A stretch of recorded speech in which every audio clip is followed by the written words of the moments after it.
Hey guys, welcome to Unit 10, Lesson 6.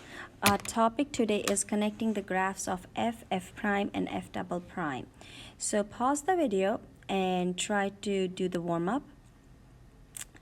So in the warm-up, we are given a graph of the derivative. So it's asking us for part A for x between -5 and 5. Find all values of x at which f has a relative maximum. Justify your answer. I keep stressing the fact that anytime you're working with any of these questions, come with your justification first. Come with your explanation. That will help you find the graph. So your relative maximum happens when your first derivative changes from a positive to negative. So where is it happening? It is changing from positive to negative. If you're thinking it's happening at -4 and 2, you're looking at this graph wrong, because this is a first derivative graph. It is going from positive to negative clearly is when it's going from above the x-axis to below the x-axis. So it's -3 and then at 4. So these are your 2 points. So x equals -3 and x equals 4. So part B says for x between -5 and 5, find all values of x at which f has a point of inflection. So remember, when does a point of inflection happens? When your second derivative changes sign, right? So basically this is my first derivative graph. So whenever it changes signs means what? My slope is going from a positive to a negative. So where is it going from a positive to a negative? It is right here, like over here. It's going from positive to negative. So it would be at -4, then it's all the way down here, and then over here it's going from a negative to positive. So -1, and where else?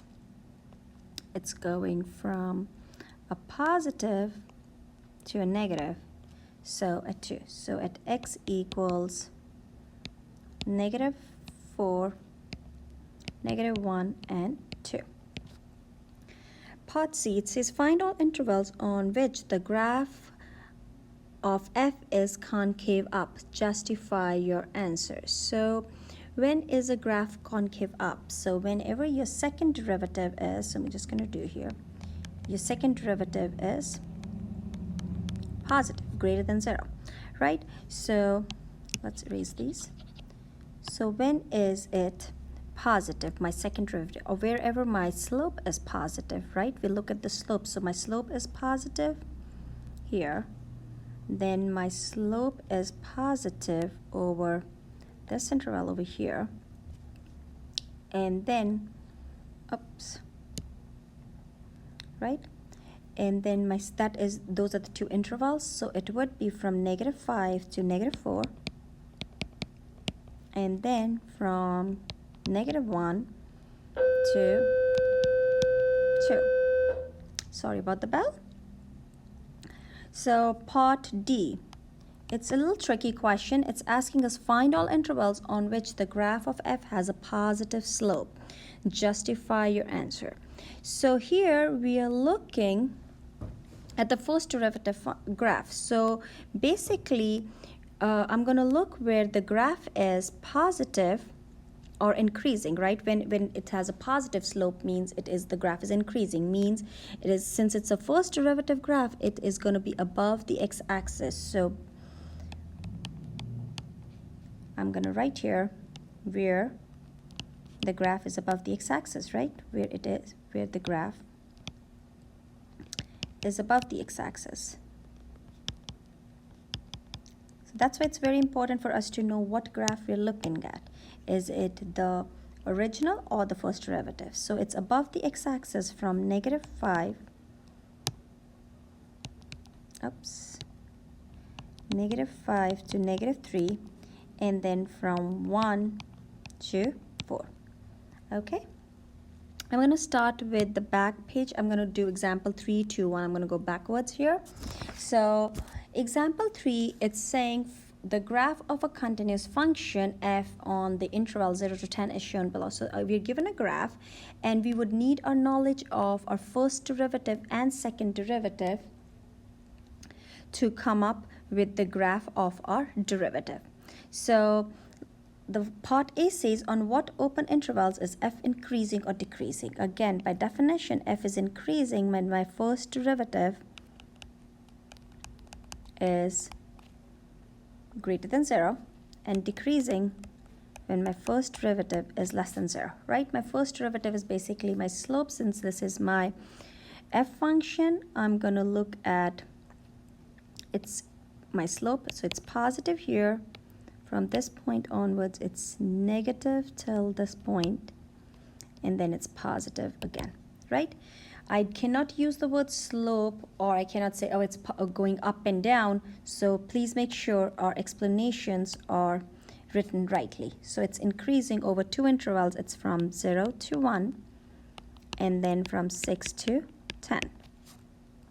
It's decreasing from 1 to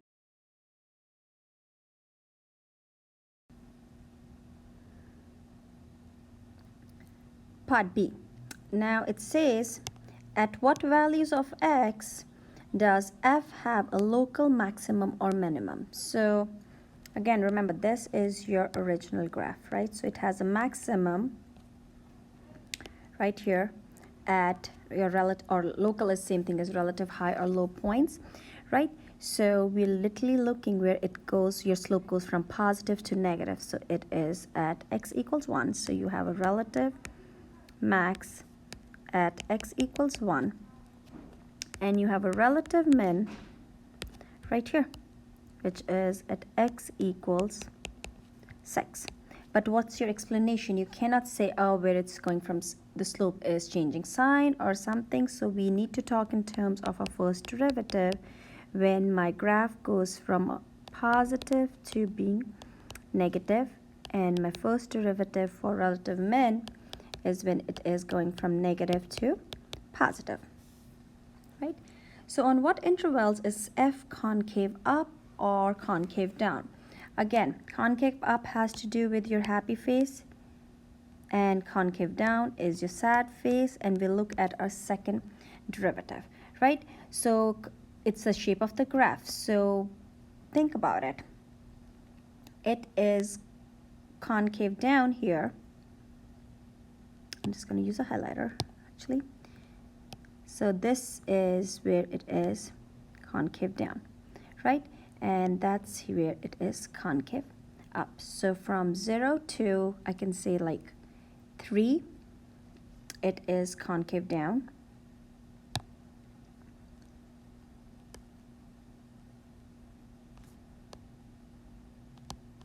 It's from 0 to 3.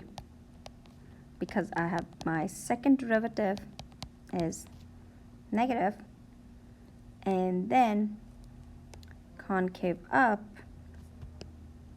it is from 3 to 10, because I have a smiley face there. Up. This had to be f of x is positive, right? So it's the last one. It says, state the x coordinates of the point of inflection. Point of inflection has to do with your when your concavity changes, so, or your second derivative changes sign. So your second derivative changes sign from being positive to negative, or negative to positive at x equals 3. Okay.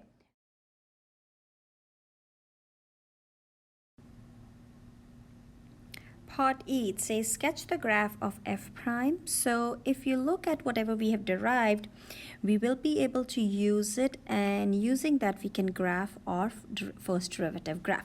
So I'm going to get started with the increasing and decreasing intervals. If you look at your increasing interval, these intervals, your graph will be above the x-axis, right? Your first derivative graph. Over this interval, since it, and it says right here also, it's going to be below the x-axis. So let's go and sketch it. So from 0 to 1, you are above the x-axis, so that's above. Then from 1 to 6, you're below.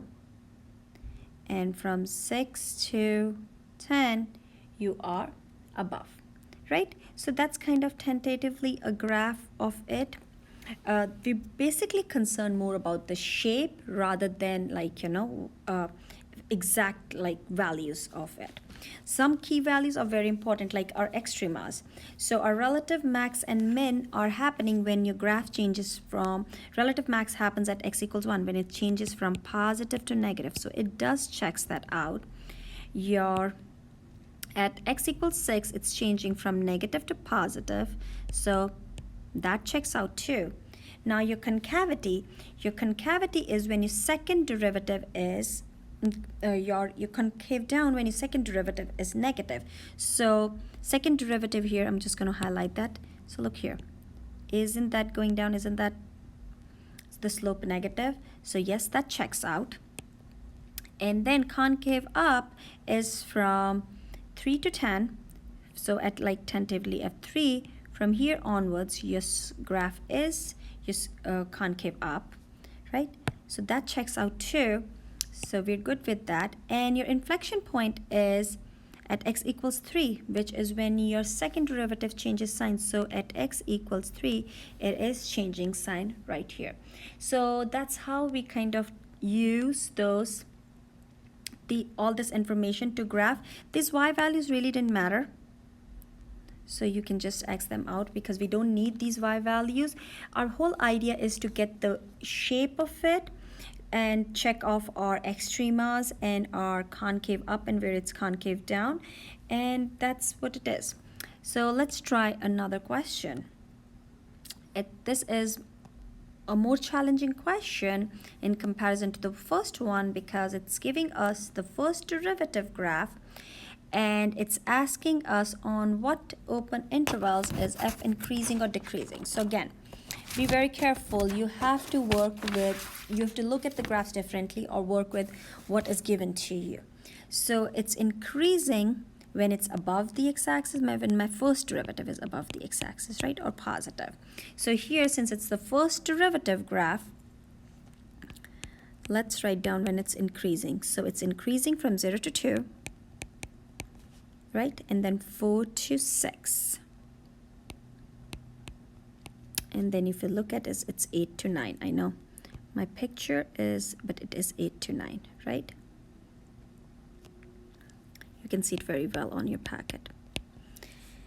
Because my first derivative is what? Above the x-axis or positive. It's decreasing when my first derivative is negative. So it is decreasing or below the x-axis here. You just have to read it. 2 to 4. And I can't stress enough, this is your first derivative graph. That's why we're just reading it off there. And then it is from 6 to 8.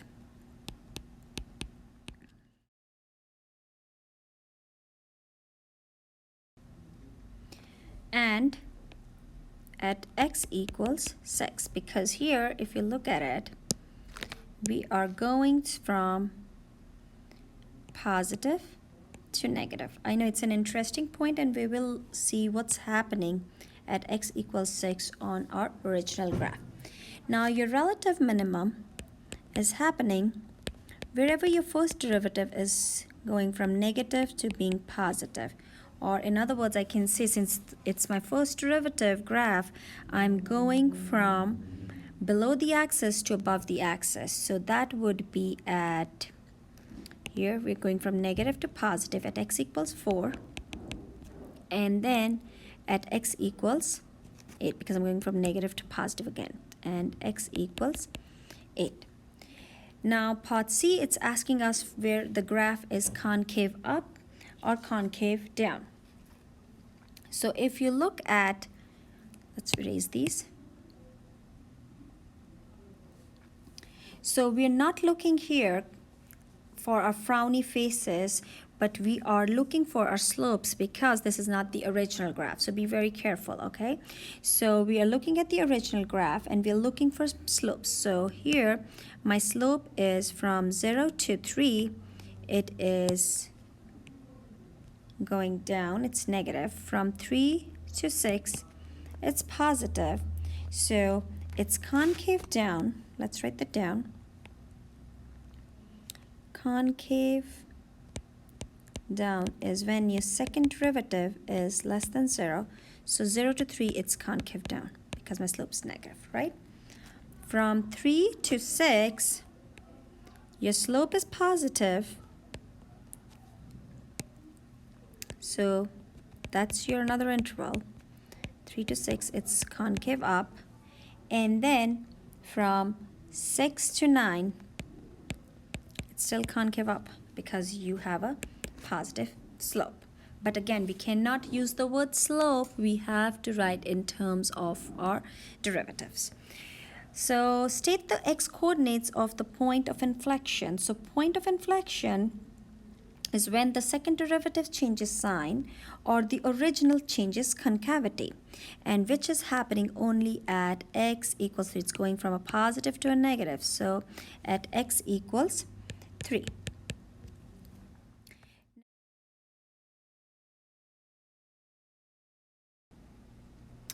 Part E. So it's saying, assuming that f of 0 equals 0, sketch the graph of f. So my biggest advice would be, first of all, 0, 0. We're starting at 0, 0. It's telling us to start at 0, 0. Right? Now, we're going to go piece by piece, interval by interval. I like to actually write down where my graph is concave down. From 0 to 3, it is concave down. So I'm going to have like a frowny face, right? Concave down. 3 to 6, so these are the intervals we're going to look at. Concave up, and then 6 to 9,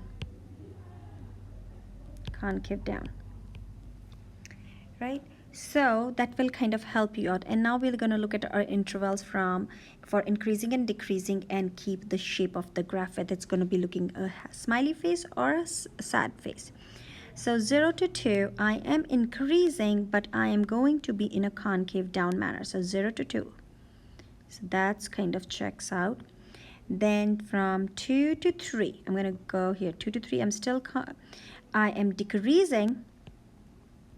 So I'm going to start decreasing, but I'm going to be in a concave down. So that kind of makes sense. From 3 to 4, I'm still decreasing, but I will be in a concave up manner because it's a concave up. Then I would say 4 to 6, I'm increasing all the way and I'm concave up. So 4 to 6, I am concave up. Now from 6 to 8, I would say I am decreasing, so I have to go down. My slope is decreasing, right? So 6 to 8. And then from 8 to 9, I am still concave down, but I am increasing. My slope is increasing. So that kind of makes sense, right? So that is kind of what my original graph looks like. My y coordinates really we don't need them. It is just the path of the graph. We don't know what the original points will be, but this is the path that will be following. And just check, are all these things following? We already talked about the increasing. It is increasing from 0 to 2. Your slope is positive. From 4 to 6, it's positive. And then again from 8 to 9, it's positive. It's decreasing from 2 to 4. That checks out. 6 to 8, that checks out too. I would go and check out everything just to make sure that it is all right. My relative maximums are at 2 and 6. Yes, I do have a relative maximum at 2 and at 6, right? And then I have a relative minimum at 4 and 8. Yes, those are the low points on my graph. My concavity is, I'm concave down from 0 to 3, which I do have a frowny face from 0 to 3, and a concave up from 3 to 6, and then from 6 to 9. That checks out too. I do have two smiley faces. And then my point of inflection, if you look at, I just have one point of inflection at x equals 3, is where it is changing from concave down to concave up. Now, the most interesting part is at 6. If you see at 6, we have kind of a corner or a cusp, whatever you want to call it. And what do we know? It is not differentiable at this point. So when we looked at a derivative graph, right, it did not exist at that point. So that kind of was pretty interesting to me. And that's basically how you graph it. Piece by piece. Don't try to do the whole thing together. Take piece by piece and you will be able to do it. So you just have one question for homework. Finish that and